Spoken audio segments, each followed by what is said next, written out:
अब हमारे पास है कोशी कंडेंसेशन टेस्ट। स्टेटमेंट है if an is greater than equal to an plus 1 and this is greater than equal to 0 for each n, then the series summation an and summation 2 raise to the power n a2 raise to the power n converges और diverges together. ये convergent है तो ये भी convergent होगी, ये divergent है तो ये भी डाइवर्जेंट होगी if an is greater than equal to an plus 1 and that is greater than equal to 0।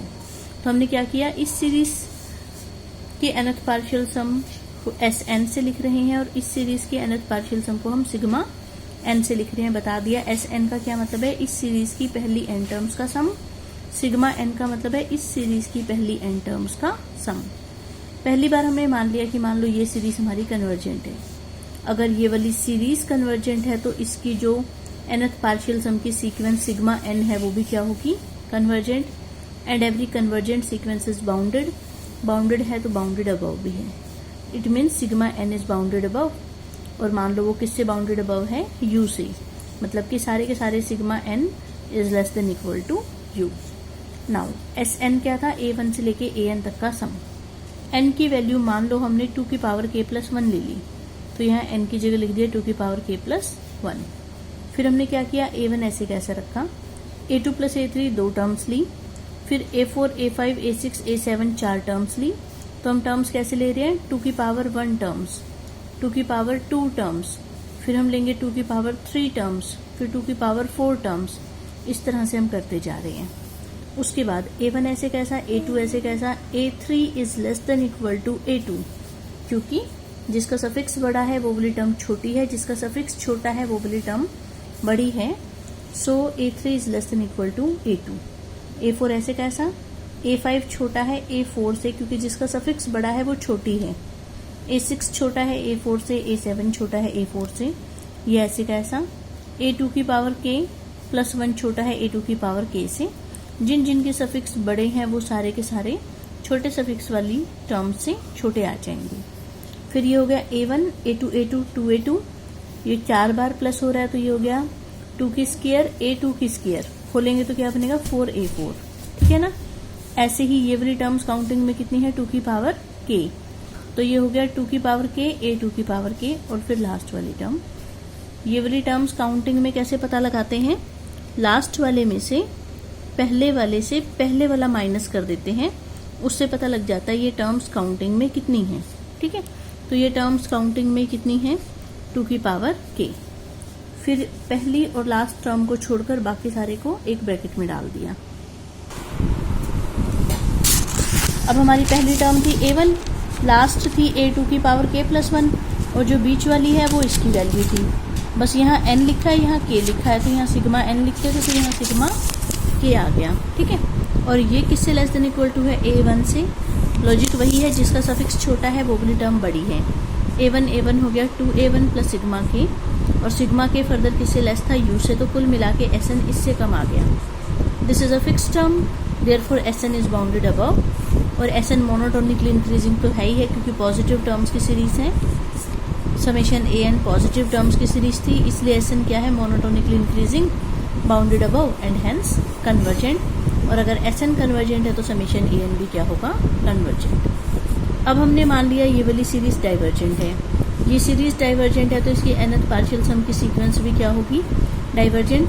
लेकिन ये भी पॉजिटिव टर्म सीरीज थी और डाइवर्जेंट है, इसका मतलब ये क्या होगी, unbounded above by monotone convergence theorem, ठीक है। अब हमने फिर से लिखा s2 की पावर n, तो a1 से लेकर a2 की पावर n तक का सम। फिर इसमें हमने पहले ये 2 टर्म्स ले ली, फिर ये 2 टर्म्स ले ली। अब हमें इसके बाद से देखना है, यह है 2 की पावर 1 टर्म्स, 2 की पावर 2 टर्म्स, 2 की पावर 3 टर्म्स, ऐसे ऐसे करके हमने इसको लेना है। फिर a1 ऐसे कैसा, a2 ऐसे कैसा, a3 is greater than equal to a4, क्योंकि जिसका सफिक्स छोटा है वो वाली टर्म बड़ी है, तो a3 greater than equal to है a4 से। a5 greater than equal to है a8 से। a6 greater than equal to है a8 से, क्योंकि 6 का सफिक्स छोटा है 8 से। 7 वाला भी छोटा है 8 से। ये ऐसे कैसे, ठीक है। ऐसे ही लास्ट वालों में सबसे छोटा सफिक्स a2 की पावर n, 2 की पावर n वाला सफिक्स सबसे छोटा है, तो a2 की पावर n इन,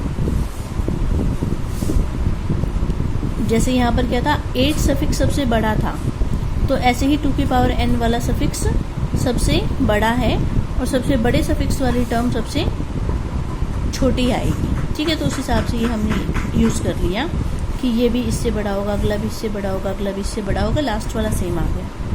फिर ये A1 ऐसे कैसा, A2 ऐसे कैसा, A4 + A4 2A4, A8 4 बार है तो इसको लिखा 2 की पावर 2 A 2 की पावर 3, मतलब कि 4A8, ऐसे ही लास्ट वाला लिख दिया। फिर इस बाद वाली टर्म्स को 2 से मल्टीप्लाई किया, 2 से डिवाइड किया, डिवाइड वाला बाहर रख दिया, मल्टीप्लाई वाला अंदर लिख दिया। और 2A2 से लेके 2 की पावर n A2 की पावर n, ये सम किसका था, सिग्मा n का, ये वैल्यू सिग्मा n की थी, ठीक है। उसके बाद अगर ये बाउंडेड अबव होती, मान लो इसकी वैल्यू किसी t से कम आ रही होती, तो इसकी वैल्यू भी t से कम आ जाती, क्योंकि ये ग्रेटर है इससे। अगर ये किसी t से कम होता तो ये भी t से कम हो जाता, जिसमें ये भी फिक्स है, 1/2 भी फिक्स है, इसका मतलब सिग्मा n किसी फिक्स नंबर से कम आ जाता, वहाँ से सिग्मा n बाउंडेड अबव हो जाता, लेकिन ये बाउंडेड अबव नहीं है। कॉन्ट्राडिक्शन क्यों आई, क्योंकि मैंने माना कि ये किसी t से कम है, तो कॉन्ट्राडिक्शन आ जाएगी, इसका मतलब ये भी बाउंडेड अबव नहीं है, ठीक है। S2 की power n is not bounded above, और बाउंडेड अबव नहीं है लेकिन मोनोटोनिकली इंक्रीजिंग है, इसलिए हमारी सीक्वेंस क्या हो गई, डाइवर्जेस टू प्लस इन्फिनिटी, और इसीलिए सीरीज भी क्या हो गई, डाइवर्जेस टू प्लस इन्फिनिटी। इसके बाद ये न्यूमेरिकल है, using Cauchy condensation test show that the series this is convergent if p greater than 1 and divergent if p lies between 0 and p is less than equal to 1। हमें इस series को convergent दिखाना है for p greater than 1। इसमें हमने ये भी जो भी समेशन के साथ था उसको an कहा, an+1 लिखा। फिर देखो n छोटा है n+1 से, log n छोटा है log n+1 से, इनकी प्रोडक्ट उनकी प्रोडक्ट से छोटी, उसकी p पावर उसकी p पावर से छोटी, लेकिन रेसिप्रोकल करेंगे तो इनइक्वालिटी रिवर्स हो जाएगी। ये क्या था, an, और ये क्या था, an+1, so an is greater than an+1। Cauchy condensation test की कंडीशन तो पूरी हो गई। Now when p greater than 1, हम निकाल के देखते हैं 2 की पावर n A2 की पावर n कैसा दिखाई देगा।